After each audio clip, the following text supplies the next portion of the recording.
Magandang araw sa inyong lahat. Ito ulit ang inyong lingkod, Mike Padawan. Narito ulit ang ating latest sa bagyong si Choy-Wan na may local name Dante. Yung Miyerkules ng hapon, ikalawa ng buwan ng Hunyo 2021 at itong Tagalog version ay pinaglilingkod sa inyo ng Typhoon 2000. Umpisa natin ang update, itong latest satellite animation.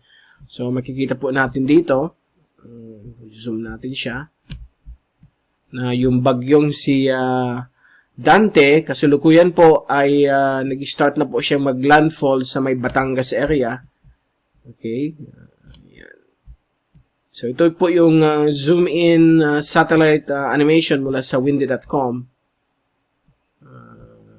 Okay. So yan. So dito siya dumaan kanina. Dumiretso po siya sa may area po ng Masbate. Papakita natin sa inyo mamaya ang track. So ito muna tayo sa system. Kaninang umaga, dito po siya dumaan. Ayan, kita niyo expose yan po ang kanyang center.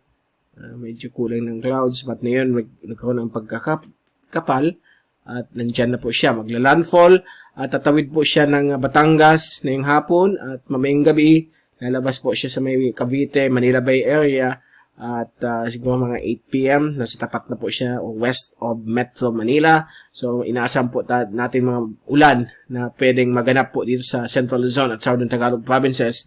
So take all necessary precautions sa mga pagbabaha. At yung hangin is not much. Actually dito sa atin yung hangin na umabot lamang sa 20 to 40 kph. Wala masyadong kalakasan. Dahil po, napakaliit lang yung kanyang wind area. Nasa 40 kilometers ang radius ng kanyang wind area. So, yung maliliit na areas lang talaga ng Batangas sa mga karanas niyan. But yung yung ulan ay pwedeng umabot po sa buong Central Luzon. Depende na po yan sa wind shear. Kasi na yung wind shear, yung upper level winds ay patuloy pa rin. Kaya kulang ng ulap dito sa may right side.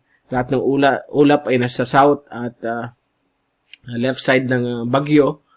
At tatawid po siya ng either Bataan at west area po ng Pampanga and parts ng Bulacan. So dito po siya dadaan. At lalabas po siya dito sa may area po ng Tarlac, Pangasinan. Diyan, exit na po siya sa may Cape Bulinaw, Lingayen Gulf. Bukas po yan ng alas 8. Nandito po siya. So yan po ang magiging tracking. At kita po natin grabe po yung ulan dito sa may area po ng Mindoro. Dito rin po sa may northern Palawan. Dito po sa Panay, nag-start na po mag-improve ang panahon. But may mga ulan pa rin po. Ito po yung dahilan kung bakit mas devoid ang mga ulap po dito sa may northeast quadrant ng bagyo dahil po sa upper level winds na lumalakas na naman po dahil humina po siya overnight. Ngayon, umabot na naman po sa moderate to high levels ang upper level winds. So, hopefully, let's hope and pray na yung ulap niya pag landfall po dito sa may western Luzon ay lumayo po dito sa may pumunta sa may West Philippine Sea para hindi na masyadong magbigay ng grabing ulan sa Metro Manila. So makakatulong po yung upper level winds pagdaan niya mamayang gabi. So ito yung tracking natin, latest track. So based po sa mga computer models, mukhang panalo po ang American model, GFS, dahil sila po yung may track na papuntang Mindoro at Batangas at Western Luzon. So lahat po ng mga computer models sumunod doon, pati ang mga weather agencies, nauna tayong nag-west na ang galaw niya. Okay, dito lang tayo kahapon. Pero ngayon, yan na po ang real track niya.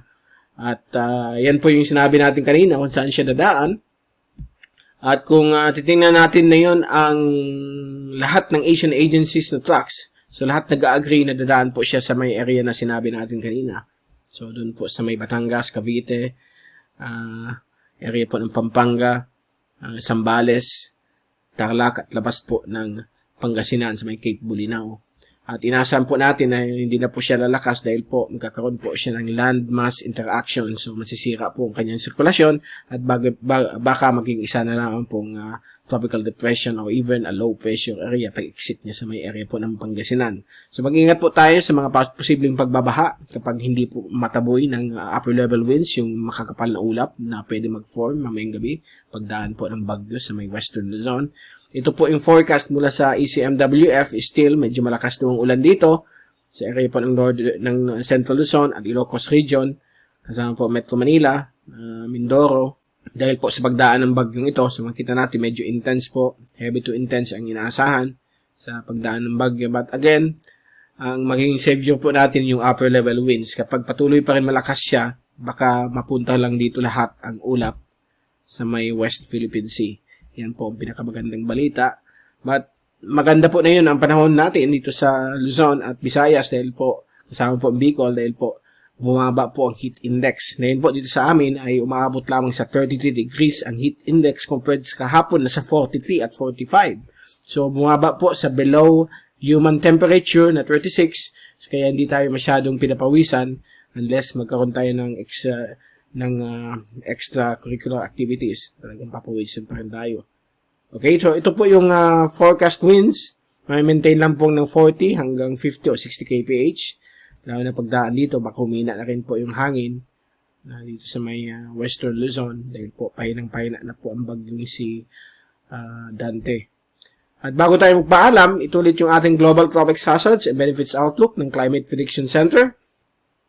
Valid po ito na yung week 1 and week 2, June 2 to June 8. Ito munang week 1 ay above average rainfall na yun sa halos sa malaking bagay ng Pilipinas dahil po sa bagyong si Dante. At ito pong medyo diagonal na red, yan po yung nagpo-form na LPAC90W at makita po natin dito sa likod niya. Yan po. Okay? Ito po yun. Yung ulap na yan sa may east ng Philippines. So, okay, medyo maliit yung pag-zoom ng ating satellite. Laki natin ng konti. Magalaw kasi siya. So, yun. So, ito po yung low pressure area. Okay. Dito siya. Yan. So, nandyan lang po siya sa dagat. Wala naman pinapakita na lakas po siya bilang bagyo. Okay, balik tayo sa ating global tropics hazards. So, 50%. Okay, o moderate probability na posibleng maging bagyo. So, malabo po yan. Then, pagdating ng week 2, June 9 to June 15, all clear naman po sa may silangan ng Pilipinas, walang nag-perform na bagyo. Meron lang tayong above average rainfall sa kanluran bahagi ng ating bansa, Western Luzon, Mimaropa, dahil po sa pag-onset na po ng hanging habagat at yung pag-start ng rainy season. So, hinihintay na lang natin ang announcement ng Pag-asa dahil sila po ang official na mag-a-announce kung start na po ng tag-ulan. Okay, so yan po, dyan po nagtatapos ang ating latest po sa bagyong si Dante.